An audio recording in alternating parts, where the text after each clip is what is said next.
Hi, Professor. This is Michelle Brown Osborne. Today is April 15th. This is week 6 lab video on the digestive system. So it does a great job at its role of digestion, which can take anywhere from 24 to 72 hours depending on what food is eaten.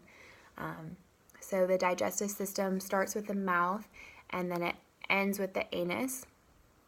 There's hollow organs within the tract, and then there's also accessory organs, which are the pancreas, which helps produce insulin. There's the liver, which helps rid toxins, and then there's the gallbladder that creates bile, and it helps emulsify lipids with supporting the small intestine. So we'll talk about those. We'll talk about some more of that later. So food enters the mouth, where the food intake occurs, and then food is chewed, which is mastication.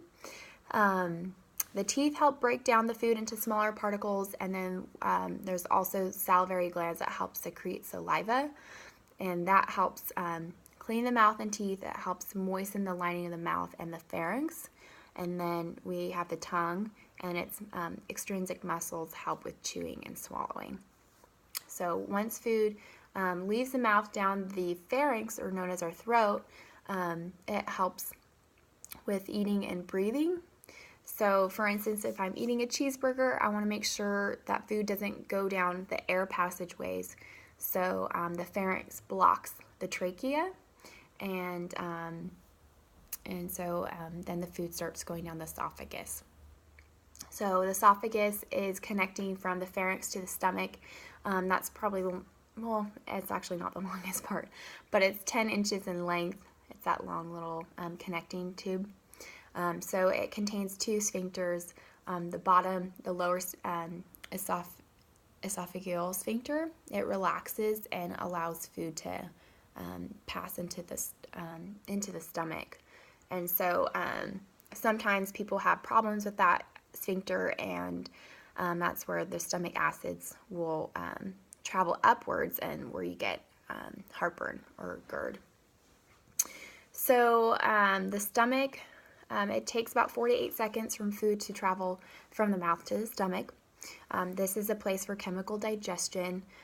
So carbohydrates, initial digestion of proteins, and triglycerides take place there. The stomach is the size of a fist when it's empty, and it can be stretched, which was interesting. So if you're eating a big cheeseburger, it might really, it might stretch the lining of the stomach. So this is where food is broken down into smaller particles, mechanical digestion. There's gastric juices released, there's chyme released, and the stomach has these mixing ways, and so it helps aid both of those processes. After eating a meal, 2 to 4 hours later, food is emptied into the small intestine.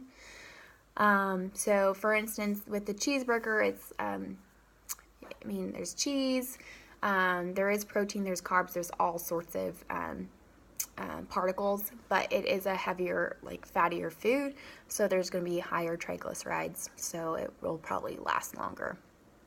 So the stomach is also a place where most nutrients are absorbed as well, so vitamins, water, minerals, peptides, glucose, fats, all of them. So as food travels into the small intestine, there's chemical digestion as well. That's where I mentioned the three accessory digestive organs.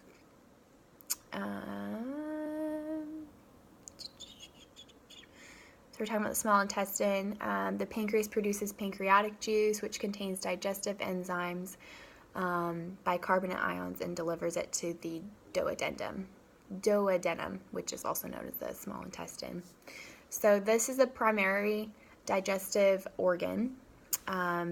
Most absorption occurs here, and it's shaped as a jelly bean. It contains 3 parts. I hate saying these. They're the duodenum, the jejunum, and ileum.